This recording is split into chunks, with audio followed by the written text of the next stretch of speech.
Good afternoon. I'm Dr. Brian Shapiro, a marketing segment manager at ATCC.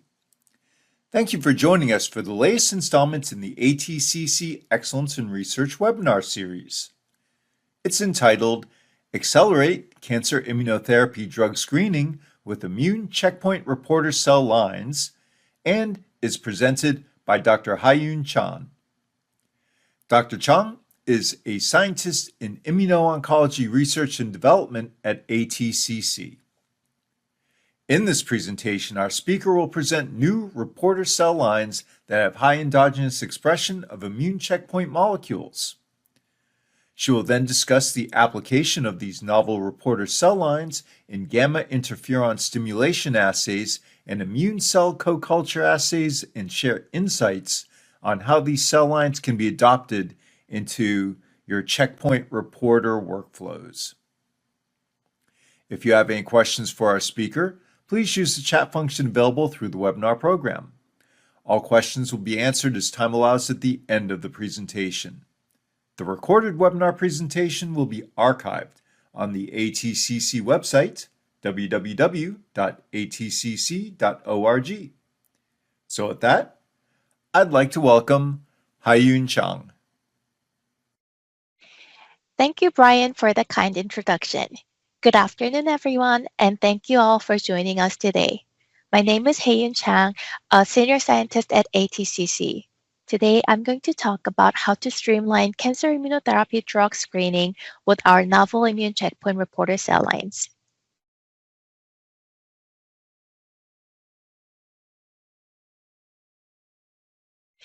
Before I start, I'd like to say a couple words about ATCC.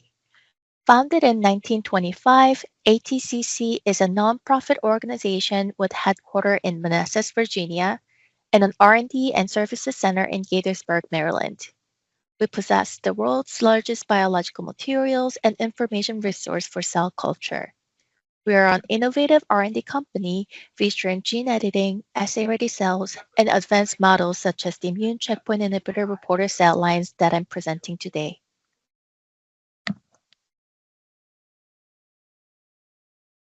Here is the agenda for today's webinar. In the introduction, I will briefly talk about immune checkpoint inhibitors and current lack of good preclinical models for the development of this class of drugs.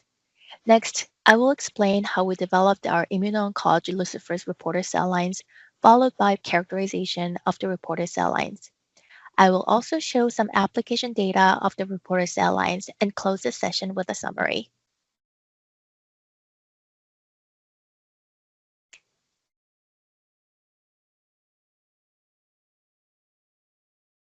Our immune system has natural surveillance mechanism that detects and eliminates potential threats to our health. But some cells sneak through these surveillance mechanisms and become cancers. By providing the immune system with tools for better recognizing tumors, immuno-oncology therapies can effectively target and treat many different forms of cancer, including advanced metastatic cancer. Immuno-oncology can be divided into several categories. First, oncolytic virus therapies utilize tumor-infecting viruses that preferentially infect and kill cancer cells, releasing molecules that trigger cytotoxic T cells. Cancer vaccines stimulate the immune system to recognize tumor-associated antigens. Cytokine therapies directly stimulate cytotoxic T cells, enhancing tumor cell recognition and killing.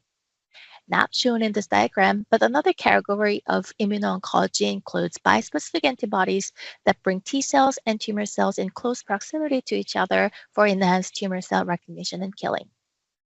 Next, there's adaptive cell transfer, such as CAR T therapies that directly inject cancer-targeted immune cells to a patient's body. Last but not least, there's immune checkpoint inhibitors that release brakes on the immune cells to fight cancer cells. I will talk more about this class of immuno-oncology drugs on the next slide. Immune checkpoint proteins are like brakes on the immune system. They are mostly expressed on the surface of antigen-presenting cells and T cells and serve as a self-sign to T cells that come and recognize the antigens. When the immune checkpoints are engaged, T cells do not attack the antigen-presenting cells that present foreign antigens. Cancer cells also use this strategy and overexpress these immune checkpoint ligands to evade immune detection.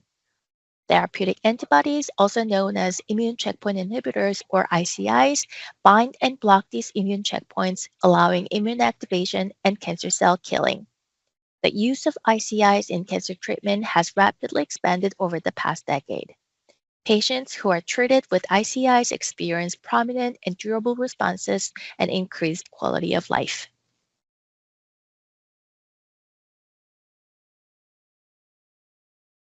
Immune checkpoint inhibitors have a short but impressive history. The first understanding of immune checkpoint protein to function as a T cell brake happened only 30 years ago.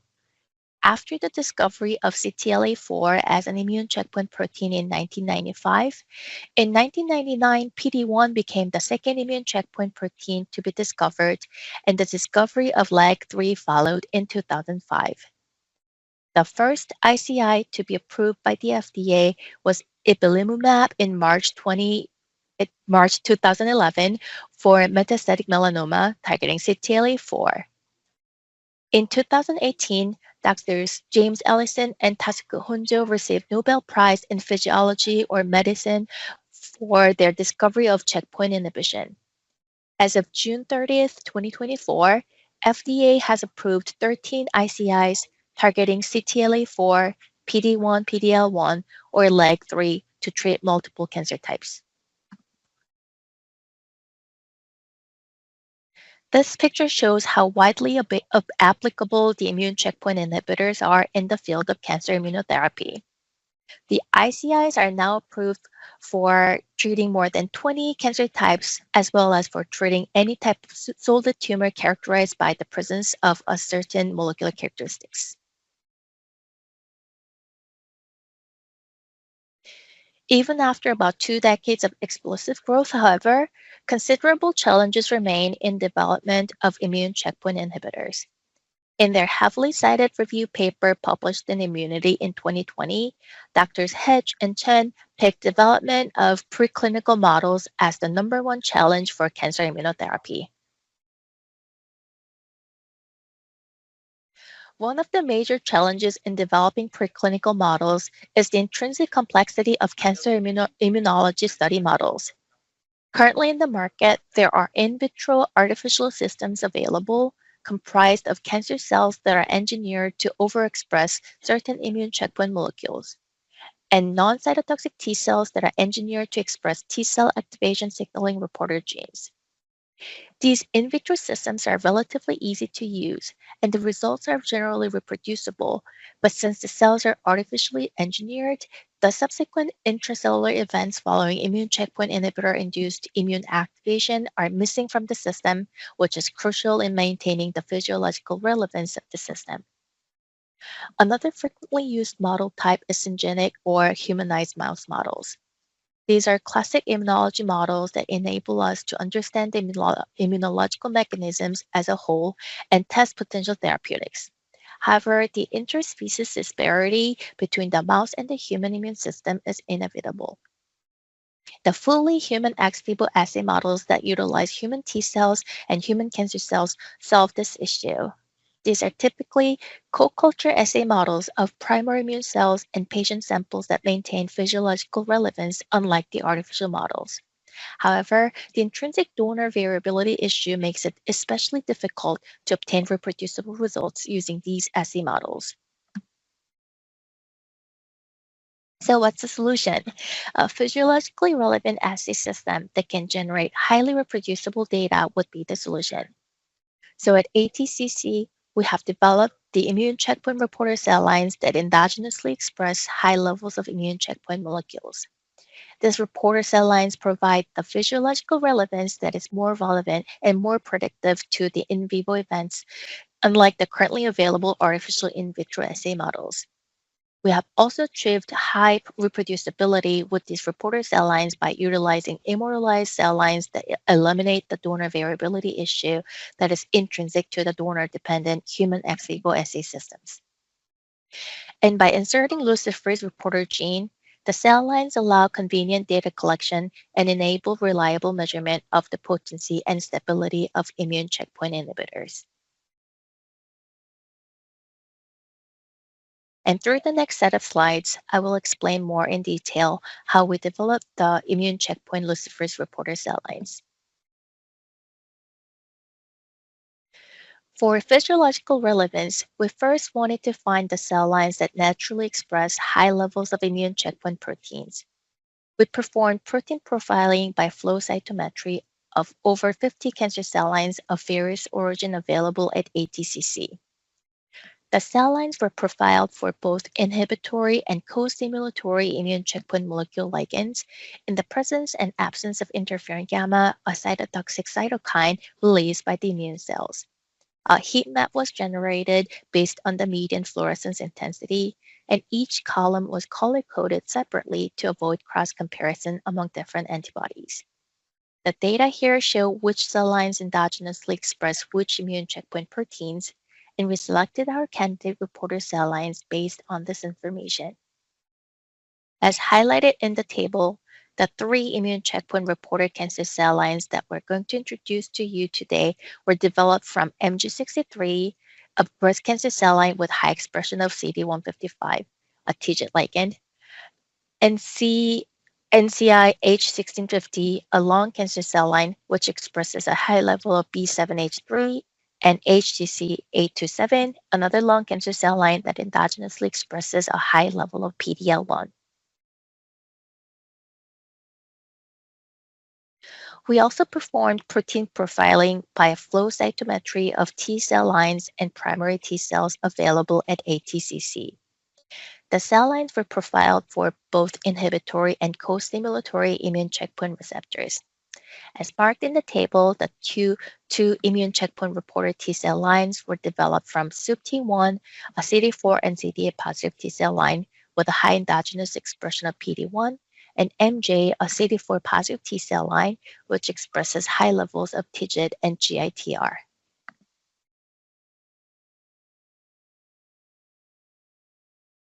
We also performed RNA sequencing profiling of myeloid cell lines available at ATCC for myeloid immune checkpoints and compared the data with publicly available CCLE database to select three myeloid cell lines to be developed into immune checkpoint reporter cell lines. The three cell lines are KG1 with a high endogenous expression of cyclic 10, U937 with a very high SIRPA alpha expression, and HMC3 with high endogenous expression of PDL1 and SIRPA alpha. Here is a list of the 9 immune checkpoint luciferase reporter cell lines that we will be introducing to you today. These include cancer cell lines, T cell lines, a B cell line, and myeloid cell lines with verified high endogenous expressions of T cell or myeloid cell immune checkpoints.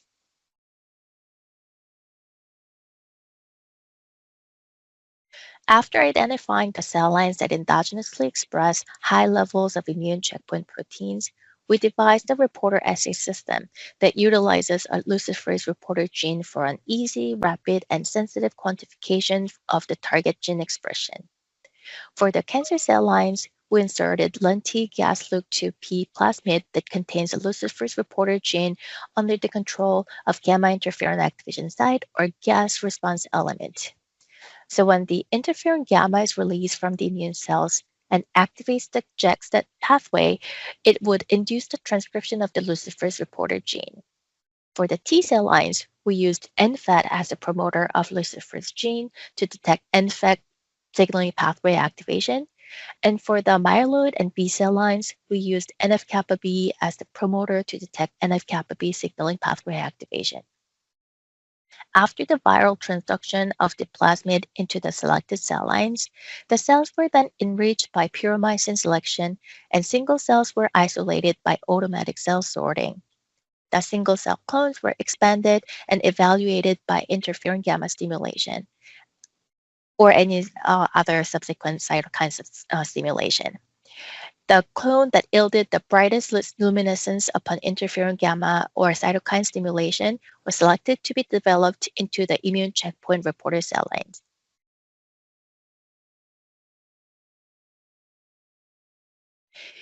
Here, these pictures show the mechanism of action for the immune checkpoint reporter cell lines. The one on the left is for the cancer reporter cell lines, and on the right is for the myeloid and B cell lines. Normally, an immune checkpoint ligand expressed on the surface of a cancer cell, such as PD-L1, would bind a complementary immune checkpoint receptor on the surface of a T cell and inhibit the activation of the T cell. When the binding is disrupted by an immune checkpoint inhibitor, such as PD-1 or PD-L1 blocking antibody, the T cell gets activated and releases various cytokines, including interferon gamma. The released interferon gamma is then recognized by the interferon gamma receptor on the surface of the cancer cell, and this leads to the activation of the intracellular JAK-STAT signaling pathway. The JAK-STAT signaling pathway activation induces the interferon gamma activation factor binding to Gas promoter, and in our system, this promotes the Gas-induced transcription of the luciferase gene.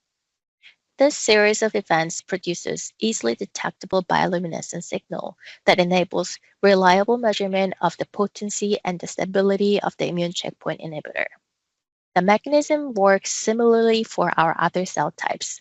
The T cell reporter cell lines use NFET as a response element, and the myeloid and B cell lines use NF-kappa B, as shown in the picture on the right, as the response element to express luciferase upon NFET and NF-kappa B signaling activation, respectively.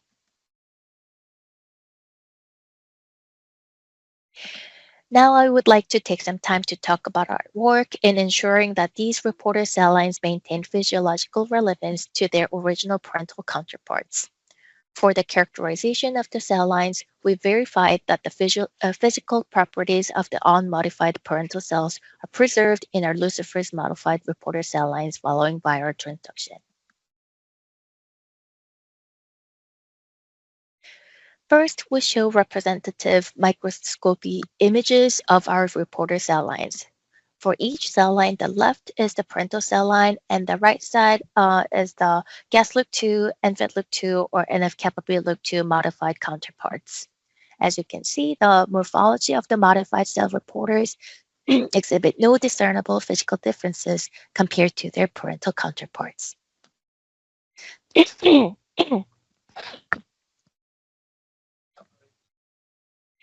Next, we compare the growth rates and cell doubling times between parental and luciferase modified reporter cells. For this study, we cultured cells for 7 to 10 days and assessed changes in cell numbers daily. These graphs illustrate the daily increase in cell number for each cell line during their designated duration in culture. Using this data, we were able to calculate the doubling time for each cell and compare differences in growth rates between parental and modified cell lines. Here we show that all 9 reporter cell lines exhibit similar growth rates to their parental cell analogs, all showing changes in growth rates below 20%.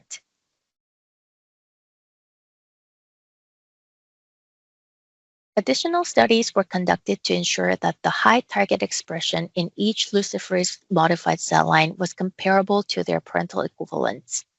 Here, flow cytometry analysis was performed to compare the expression of PD-L1, CD155, and B7H3 in HCC827, MG63, and H1650 cell lines, respectively, and PD1 in SUP-T1, and TIGIT and GITR in MJ cell lines. These graphs illustrate the expression of the respective target, shown in red, as well as an isotype control, shown in blue.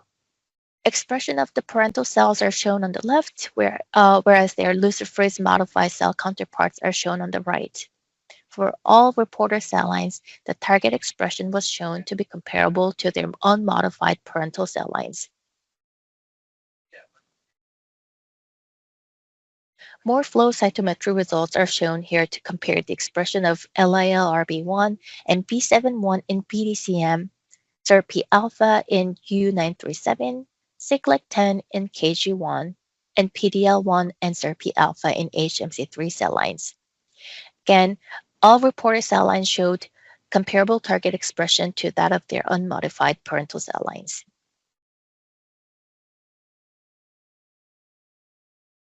To confirm their ability to robustly express luciferase upon signaling activation, here are the 3 cancer reporter cell lines were tested with cytokine stimulation.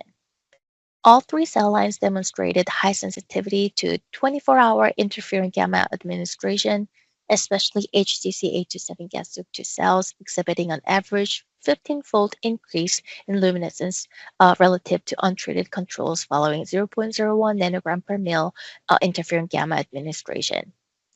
Increased luminescence was observed in all cell lines with increasing interferon gamma administration, with 1000 nanogram per mil interferon gamma administration resulting in a range of 125 to 250-fold increase in luminescence intensity compared to untreated controls. Next, the T cell lines were treated with 50 nanograms per mil forbol 12 myristate 13 acetate or PMA and 10 micrograms per mil ionomycin to induce NFET signaling activation. Both cell lines demonstrated robust expression of luciferase upon 6 hours of the treatment. SUPT1 and NFET-Luc2 cells exhibited over 1,000-fold increase in luminescence, and MJ NFET-Luc2 showed over 20-fold increase in luminescence intensity relative to untreated control. Next, the myeloid cell lines were stimulated with varying concentrations of TNF-alpha, which activates NF-kappa B signaling pathway. All three cell lines demonstrated robust dose-dependent luciferase expression, ranging from over 20-fold increase to 800-fold increase in luminescence intensity compared to untreated controls. Lastly, the B cell line showed high basal level activation of NF-kappa B signaling pathway and elevated luciferase expression at resting state. To demonstrate that the luciferase expression was due to the NF-kappa B signaling activation, selinexor, NF-kappa B signaling inhibitor, was added to the culture for 24 hours to observe the dose-dependent decrease of luciferase expression in BDCM NF-kappa B Luc2 cell line. 1 micromolar selinexor treatment also showed decrease in luciferase expression over time for the first 48 hours of treatment.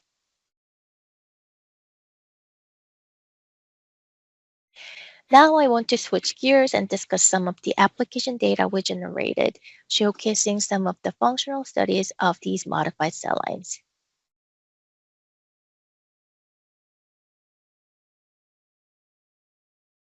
Following the interferon gamma stimulation assays, the signaling activation was also assessed using conditioned media from primary human T cells. Here, the three cancer reporter cell lines were treated for 24 hours with conditioned media from either non-activated or anti-CD2, CD328 bead-activated primary human CD8 positive cytotoxic T cells, followed by luminescence detection. The conditioned media from the activated CD8 positive T cells increased the luminescence values by up to 100-fold in all three cell lines relative to media taken from non-activated T cells. T cell conditioned media were also added to the myeloid cell lines. This time, the media were harvested from activated and non-activated CD4 positive helper T cells. Again, the conditioned media increased luminescence intensity by up to 180-fold in all cell lines.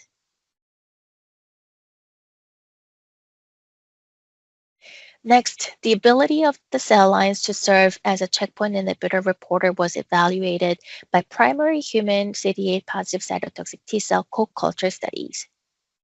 Here, monoclonal HCC827 gas-2 cells were co-cultured with different ratios of CD8 positive cytotoxic T cells, as well as under different co-culturing times.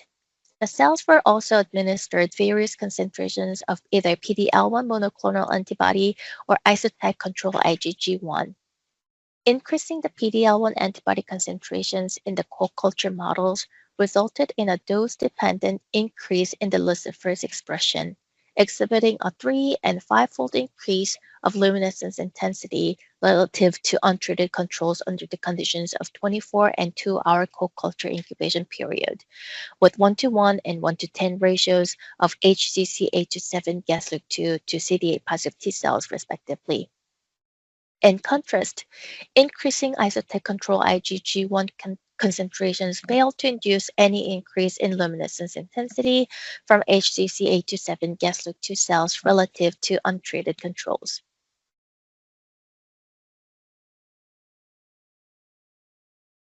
Co-culture studies with relevant immune checkpoint inhibitors were also conducted on MG63 gas loop 2 reporter cells. This time, cells were cultured with CD4 positive helper T cells at 24 and 48-hour incubation periods. Here, the cells were administered various concentrations of either TIGIT monoclonal antibody or isotype control IgG1. Again, we observed that increasing TIGIT antibody concentrations in the co-culture models result in dose-dependent increase of luminescence intensity. Here, luminescence intensity was 3 and 6-fold stronger than untreated controls for 24 and 48-hour incubation times, respectively. Again, there was no observed increase in luminescence intensity from increasing concentrations of the isotype control IgG1 from treated cells relative to untreated controls. Similar co-culture studies were conducted on NCI H1650 gas loop 2 cells. The B7H3 antibody used in this experiment was an ATCC antibody, so natural killer cells were used in this experiment. The reporter cells were administered with increased concentrations of either a B7H3 antibody or IgG controls. Again, increased administered concentrations of B7H3 antibody, and the antibody resulted in dose-dependent increase of luciferase expression with 2 and 3-fold increased luminescence intensity relative to untreated controls at 24 and 48-hour incubation times, respectively. Yet again, there was no observed increase in luminescence intensity from increasing concentrations of the isotype control IgG1 from treated cells relative to untreated controls. To improve tumor cell recognition by T cells and show further potential of these reporter cell lines, HCC827 gas loop 2 cells were engineered to stably express anti-CD3 and anti-28 antibodies on the surface of the cells to create an artificial APC. Then the artificial APC and non-artificial APC HCC827 gas loop 2 cells were compared in a co-culture experiment with CD4 positive helper T cells in the presence of either PD-L1 antibody or isotype control IgG. The top panels represent non-artificial APC at 2, 4, 8 hours of co-culture, and the bottom panels represent the artificial APC at 2, 4, and 8 hours of co-culture with CD4 positive T cells. In all tested conditions, the artificial APC responded quicker with brighter luminescence signal, even at a lower concentration of the immune checkpoint inhibitor antibody compared to the non-artificial APC counterpart. Finally, myeloid reporter cell lines U937 NF-kappa B loop 2, KG1 NF-kappa B loop 2, and HMC3 NF-kappa B loop 2 were also co-cultured with CD4 positive cytotoxic T cells. CD4 positive helper T cells. With the increased ratio of the primary CD4 positive T cells added to the culture, the luminescence signal from the reporter cell lines increased in intensity, ranging from 20-fold to 180-fold increase in luminescence value. Now let's summarize our findings. Expensive protein profiling data for cancer cell lines and T cell lines, and RNA sequencing profiling data for myeloid cell lines for numerous immune checkpoint molecules enabled us to develop luciferase reporter cancer cell lines with a high endogenous expression of PD-L1, CD155, or B7H3, luciferase reporter T cell lines with high endogenous expression of PD-1 or TIGIT and GITR, luciferase reporter myeloid cell lines with a high endogenous expression of SIRPA alpha, cyclic-10, or PD-L1, and a B cell line with a high endogenous expression of B7-1 and LIL-RB1. These immune checkpoint reporter cell lines produce robust, responsive, and reproducible luciferase expression upon immune signaling pathway activation. Artificial expression of anti-CD3, CD28 on HCC 827 gastric 2 artificial APC to circumvent TCR recognition and trigger TCR signaling elicited more rapid and elevated responses compared to non-artificial APC in a co-culture experiment with primary T cells. By maintaining physiological relevance and stable expression of the checkpoint molecules owing to the endogenous expression, these reporter cell lines effectively eliminate the donor variability issue commonly experienced by using primary cell models. The co-culture experiments with the reporter cell lines and various primary immune cells or cancer cell line also show the possibility of more intricate multi-directional immune cell modeling for the in-depth study of tumor cell, T cell, B cell, and myeloid cell interactions in tumor microenvironments. For more information on this topic, please visit us at atcc.org/immuno-oncology. Thank you. Well, thank you, Hayun, for the excellent presentation. In just a few moments, we will begin our Q&A session. Please remember to use the chat function available through the webinar program to submit your questions. The recorded webinar presentation and a PDF of the presentation will be available on demand on the ATCC website at www.atcc.org. So we've had a bunch of questions come in already, so let's go ahead and jump in. For our first question, Hayun, what is the passage limit of the immune checkpoint reporter cell lines?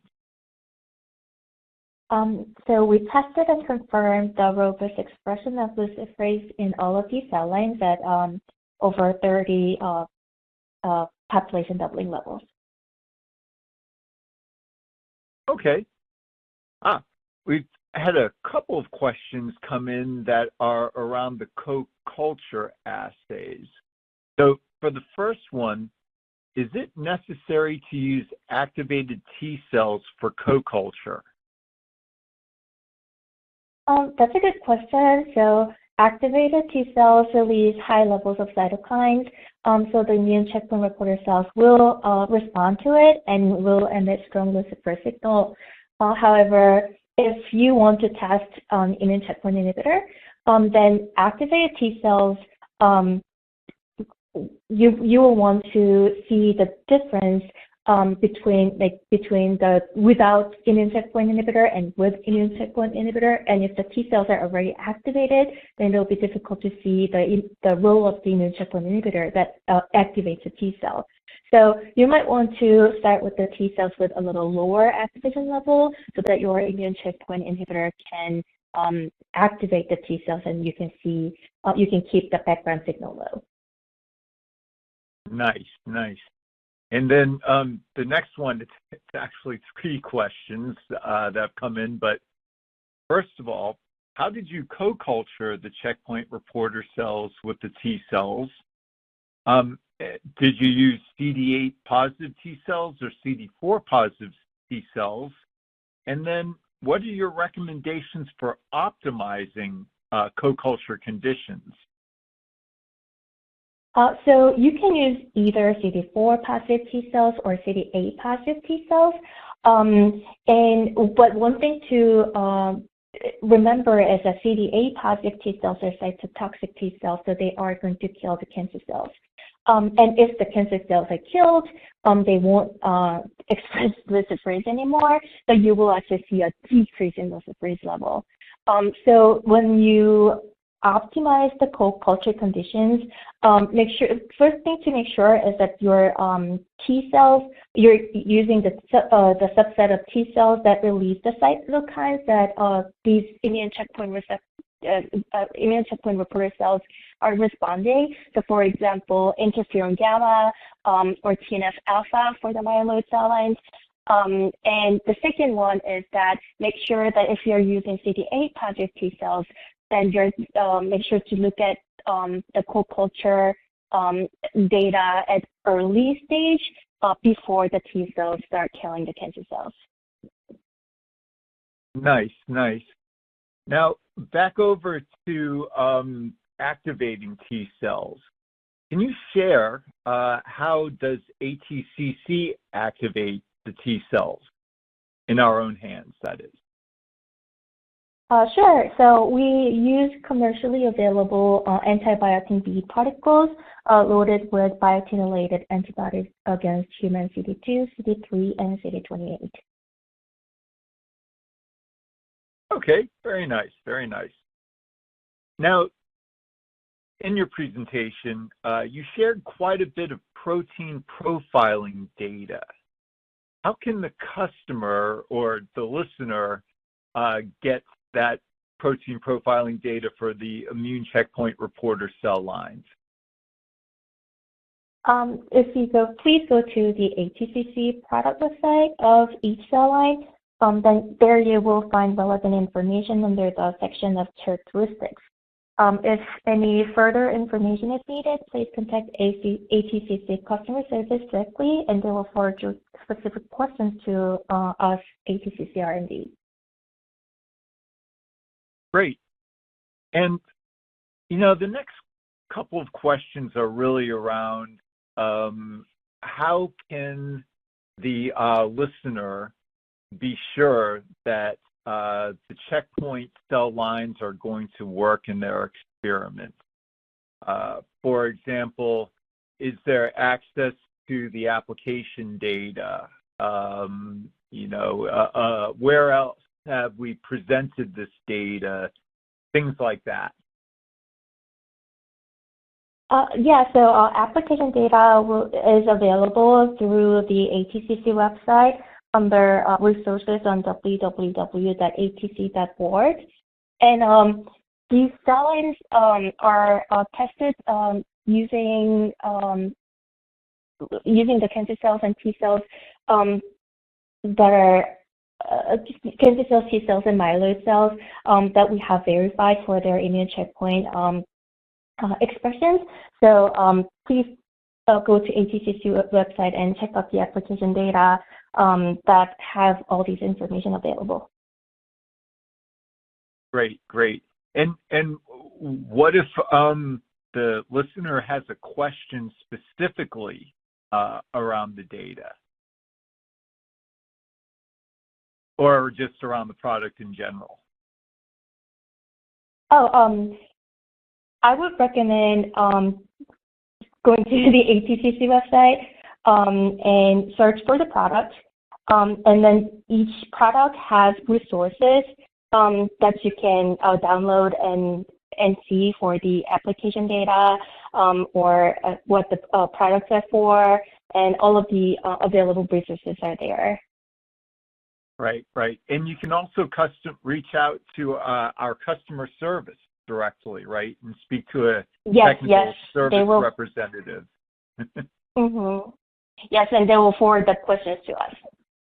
Right, right. Okay. Now, this next question speaks to culturing the cells. Are there specific cell culture requirements for the cell line? So each cell line has different culturing requirements. They use different media and different antibiotics as well. So the handliness of culturing information and protocol, including full media requirements and also cryopreservation recommendations for each of these cell lines is available on the product page under the detailed product information on the ATCC website. Okay, good, good. So this next question is about how you went about the cloning process. So are these cells developed by single cell cloning? And yes, they are. So how did you go about doing it? Sorry. Okay. Sorry. Yes. They are developed by single cell cloning. So the cells We use an automated single cell sorter for the single cell sorting. So all of these cell lines came from one single cell, so they are all single cell clones. Okay. Now, do these cell lines support bispecific checkpoint inhibitor screening? So we have profiled the cell lines for the common immune checkpoint molecule expression, including co-stimulatory molecules, and that data is again available on the ATCC website. And you might be able to find that, and these cell lines also they might support bispecific inhibitors if they are both expressed. We have not done any screening at ATCC, so please go and check out the ATCC website and see the profiling data, and see if any of the cell lines express both immune checkpoint molecules you want for your bispecific checkpoint inhibitor screening. Okay, great. This next question is a good one I never thought of. Can these cell lines be used for other checkpoints? So yes, this is a related question to the previous question. So these cell lines, they express high levels of like other checkpoint molecules as well. And those information is available through the protein profiling information. So you can see specifically what other immune checkpoint molecules these cells endogenously express. We have not thoroughly tested these cell lines for other immune checkpoint molecules, so we cannot guarantee that these cell lines will work for for any other checkpoint molecules. But in theory, yes, they can be used to test other immune checkpoint molecules as well. Great, great. This next question's around experimental design. Do you have to use a PD-L1 antibody for the PD-L1 reporter cell line? Couldn't you also use the PD-1 antibody? Yes, you can. So for the PD-L1 reporter cell line, you can use a PD-1 antibody, no problem. In fact, we for our own application data generation, we use TIGIT antibody for the MG63 gas-2 cell line, which expresses CD155, which is the ligand of TIGIT. So yes, you can use either one. Nice, nice. All right. Now, can these reporter cells be modified further? For example, could the T reporter cell lines be modified to express CD19 or CD20 CAR? Yes, that's a very good question. So as presented previously, we generated an artificial APC by modifying our HCC827 gas-2 cell line to express anti-CD3 and anti-CD28 to bypass the TCR signaling and improve the tumor cell recognition.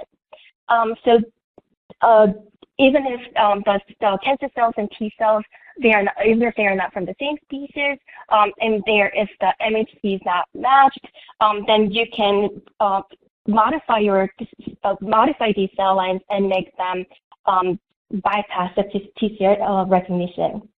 Or as the question stated, CD19, CD20 CAR, any of these cell lines, or the T cell lines specifically, they can be further modified and used in various different experiments.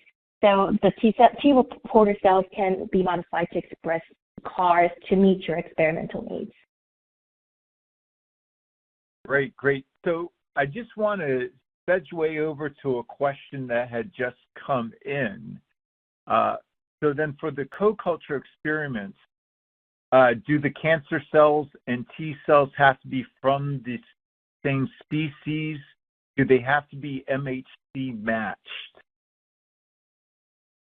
So that is a related question.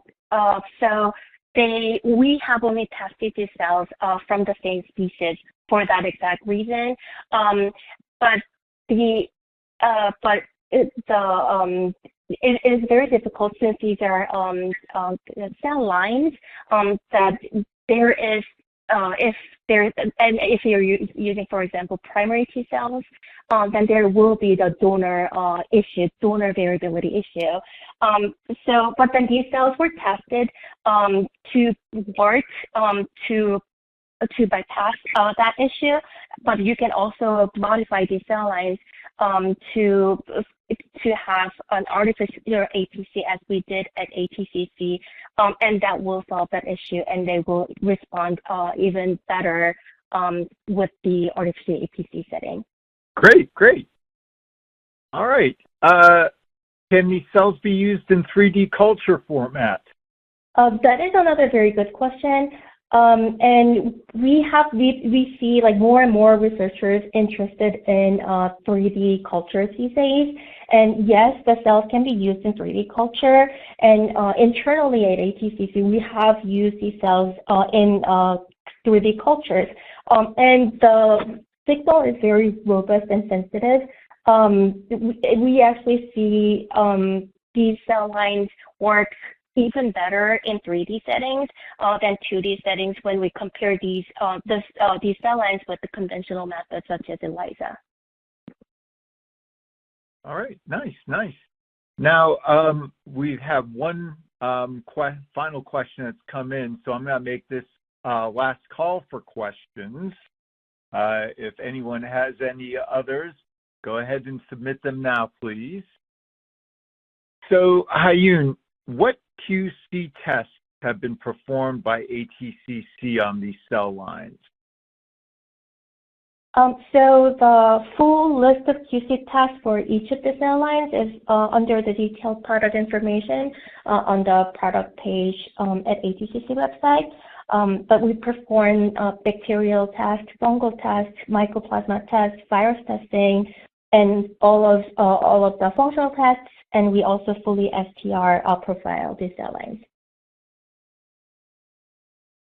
All right, great. Well, at this time, we will conclude our Q&A session. I'd like to thank Hayoon for the excellent presentation, and thank you everyone for attending this webinar. If you're interested in learning more about our immuno-oncology products, such as the CAR-T target reporter labeled cells, or the checkpoint luciferase reporter cells that were presented in today's webinar, you can navigate to www.atcc.org/immuno-oncology. And if you're going to be at Society for Immunotherapy of Cancer conference next week at the George R. Brown Convention Center in Houston, Texas, please be sure and stop by booth 823, where we'll be exhibiting. And also, we're going to have a presentation at the Immune Engineering Workshop. Actually, that will be Hayoon who will be delivering that. And also, we have 3 posters that we're presenting during the meeting. So be sure and check the meeting guide for more information. All right. Well, thank you again, everyone, for joining, and have a great day.